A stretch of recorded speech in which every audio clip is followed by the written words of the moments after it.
कृष्णदास जी का स्वभाव ऐसा था कि उनके नेत्रों को जो भा जाए, वो ये नहीं सोचते थे कि ये मुझे भाया है, वो सोचते थे मेरे लाल जी को भा गया है। उनके कानों को कुछ भा जाए स्वर, वो ये नहीं विचार करते थे कि कितना अच्छा है, मुझे बहुत अच्छा लगा, नहीं, मेरे ठाकुर जी को भाया है। हर स्थिति में अपने ठाकुर जी की इच्छा को प्रधानता देते थे। तो ग्रीष्म ऋतु का समय, गर्मी का समय, मन में भाव आया, कृष्णदास जी पौड़े हुए थे लेटे लेटे, तभी गर्मी लगी तो थोड़ा किसी वस्तु से पंखा कर रहे थे, गले में थोड़ी गर्मी लगी तो जलपान किया। उसके बाद विचार किया कोई ऐसा फल खाया जाए जिससे थोड़ी गर्मी शांत हो। तो मन में विचार आया, बोले जरूर ठाकुर जी को गर्मी लग रही है, इसीलिए मुझे गर्मी लग रही है। निकल गए महाराज बाजार में लेने के लिए खरबूज। जैसे ही पहुंचे तो महीने का पहला फल आया था।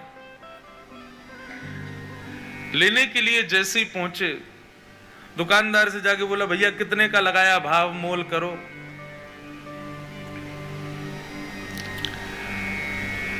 दुकानदार ने जो भी भाव था उसका 1 रुपया 2 रुपया बताया, बोले इतने का है, लो। यहां कृष्णदास जी खरीदने लगे, इतने में ही राजा के सैनिक आ गए। सैनिकों ने आकर कहा, बोले नहीं, महीने का पहला फल है, पहले राजा की सेवा में जाएगा, बाद में किसी मंदिर मठ में जाएगा। कृष्णदास जी बोले यहां तो हमारे लाल जी की नाक कट जाएगी अगर ये फल राजा के यहां गया तो। महीने का पहला फल है, ठाकुर जी की सेवा में जाना चाहिए। अब इनको प्रवचन क्या सुनाऊं मैं? ये राजा के यहाँ रहने वाले लोग, इनमें बुद्धि विवेक तो होता नहीं है, केवल तनख्वाह के लिए राजा की जय जयकार करते हैं। हमारे यहाँ तनख्वाह थोड़ी देते हैं ठाकुर जी, हम तो फिर भी जय जयकार करते हैं। ये राजा के लोग, इसको क्या समझाऊं मैं? कृष्णदास जी उनको समझाते तो बात बिगड़ जाती। कृष्णदास जी ने बोला भैया देखो, पहले हम आए तो हमको देना चाहिए। दुकानदार बोला पहले आप आए हो, लेकिन अगर इनको नहीं दिया तो ये दंड दे सकते हैं मुझे, राजा के लोग हैं, मैं तो इन्हीं को दूंगा। कृष्णदास जी बोले अगर हम तुमको दुगना रुपया दें तो, 1-2 रुपए की चीज की अगर हम 5 रुपए दें तो भी नहीं दोगे? तो उसका मन थोड़ा लोभ में आ गया। उसने कहा भैया देखो, आप भले ही राजा के यहाँ से, लेकिन राजा सबका भला चाहता है ना, अगर इनकी वजह से मेरे घर की रोटी बढ़िया आ जाए तो फिर मैं इन्हीं को दे देता हूँ, ये 4 रुपया दे रहे हैं। राजा के सैनिकों ने कहा हम पे कोई कमी है क्या, हम 10 रुपया देंगे, लाओ अब हमको दो। 10 रुपया बोला तो कृष्णदास जी बोले हम 15 रुपया देंगे। अच्छा एक और बात बताऊं, जेब में लाए 2 ही रुपया थे कृष्णदास जी लेकिन भक्ति में विचार नहीं करना होता ना, यही तो हम सिखा रहे हैं आपको। लाए 2 ही रुपया थे, लेकिन बातें देखो। सैनिक बोले भाई राजा की नाक कटेगी, सुनो 20 रुपया देंगे, फल हमको दो। कृष्णदास जी बोले 25 देंगे, बिना विचार किए हमको दो।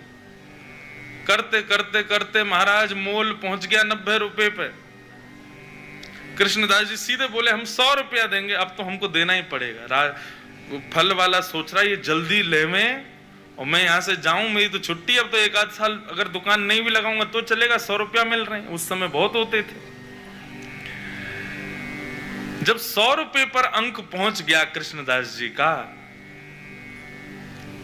सैनिकों ने बोला कि भाई देखो, हम भले ही मोल भाव तो लगा रहे हैं, अपने राजा की नाक बचाने के लिए रुपया बढ़ाते तो चले गए, लेकिन अगर राजा ने पूछा कि फल कितने का आया और हमने कहा 100 रुपए का, तो राजा तलवार निकाल के सर धर से अलग कर देगा। बोले राज संपत्ति को तुम कुछ सोच ही नहीं रहे हो कि 100 रुपए का फल लाए हो। अंत में राजा के सैनिकों ने हाथ खड़े किए, बोले इन्हीं को दे दो, हमको नहीं चाहिए। दुकानदार बोला लाओ 100 रुपया। कृष्णदास जी बोले देख भाई, तू मोल निकाल के, तू ये फल निकाल के रख दे, बस हम लेके आ रहे हैं, चाहे कैसे भी लाएं लेके आएंगे, लेकिन इसको रख दे। तुरंत गए, ना जाने क्या क्या वस्तुएं सब लगा करके बेच करके 100 रुपए का फल लेकर के गए। ले जाकर के जैसे ही रसोई घर में पधराया। अच्छा हमारे यहाँ वृंदावन में बंधुओं आज भी एक नियम है, बहुत सावधानी से सुनना। ठाकुर जी के 12-1 बजे मंदिर बंद हो जाते हैं, हम लोगों को ऐसी विचारधारा है कि ठाकुर जी शयन कर रहे हैं, लेकिन नहीं। ये वृंदावन में दोपहर में मंदिर बंद होने का रहस्य शयन करना। ठाकुर जी शयन में नहीं जाते, हमारी आपकी तरह नहीं रोटी खा के पड़ गए। ठाकुर जी गौचारण के लिए जाते हैं उस समय। तो कभी भी आज के बाद वृंदावन में ये हो कि भाई 12 बज गए 1 बजे, तो किसी से ये नहीं कहना ठाकुर जी शयन कर गए। कई लोगों को मैंने देखा 1 बजे मंदिर पर, अब तो बिहारी जी के शयन हो गए। नहीं, शयन रात्रि में होता है। दोपहर में तो ठाकुर जी वनचारण के लिए जाते हैं, वन में गए, गौचारण करने गए। और उसका प्रत्यक्ष प्रमाण यह है कि जब ठाकुर जी का उत्थापन होता है 4 बजे के आसपास मंदिर खुलते हैं, तब ठाकुर जी का फलों का भोग लगाया जाता है। क्यों?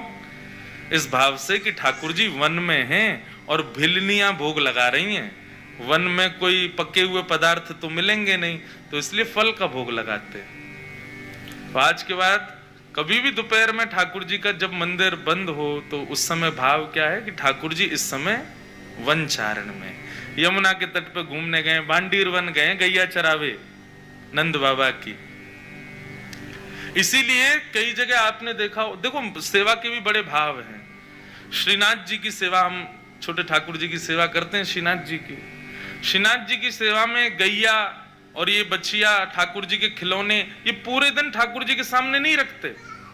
ये केवल तब रखते हैं जब ठाकुर जी का राजभोग हो जाता है। सब लोग इधर देखो, इधर देखो, यहाँ देखो, कथा सुनो। देखो समय 3 ही दिन है आपके पास और मेरे पास भी। कोई कितनों चिल्लावे, आवे जावे, कूद पड़े आपके ऊपर, आप अपनी दृष्टि यहां से मत हटाना। दृष्टि और कान ये दोनों बस यहीं रखना। तो हमारे यहाँ नियम है ब्रज में कि ठाकुर जी के आगे गैया, ठाकुर जी के आगे खिलौने, ठाकुर जी की लकुट वगैरह, ये सब राजभोग के बाद दराई जाती है। क्यों? कि अब ठाकुर जी तैयार हो गए वन में जाने के लिए। तो आज भी नियम से सेवा वैसी चलती है, पूरे दिन गैया आदि नहीं रखते ठाकुर जी के आगे। और फिर हर मंदिर की व्यवस्थाएं अलग हैं।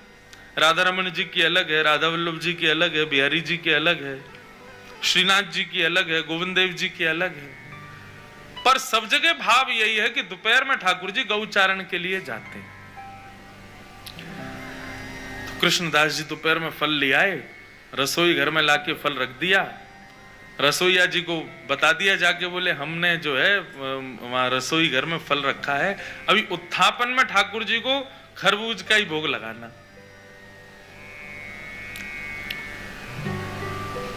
कृष्णदास जी बड़े प्रसन्न थे कि भैया महीने का पहला फल ठाकुर जी की सेवा में आएगा, ठाकुर जी पाएंगे, आनंदित हो जाएंगे। रसोईया स्नान ध्यान करके जैसे ही रसोई घर में गए, पूरी रसोई खोज ली, लेकिन महाराज फल नहीं मिला, कोई ले गया उसको वहां से। बाहर आके कृष्णदास जी से कहा, बोले कि कृष्णदास जी अंदर तो फल है ही नहीं। बोले अरे मैंने वहीं रखा है। बोले मैंने देख लिया, कहीं भी नहीं है, सब जगह खोज लिया महाराज, फल तो कहीं चला गया, उसको कोई और ले गया। कृष्णदास जी बड़े व्याकुल हो गए। बोले एक तो मैं अपने लाला की नाक बचावे के काजे राजा के सिपाहियन से लड़ झगड़ के लायो, 2 रुपया के फल को 100 रुपया को लेके आयो, कितनी वस्तु बेच के आ गए हो। इस बात का दुख नहीं कि इतना महंगा लाया, इस बात का दुख नहीं कि इतना लड़के लाया, इस बात का दुख कि ठाकुर जी उसको पा ना पाए, कोई और ले गया। बड़े दुखित बैठे थे मंदिर के अंदर। उत्थापन का समय अन्य फलों का भोग ठाकुर जी को लगा दिया।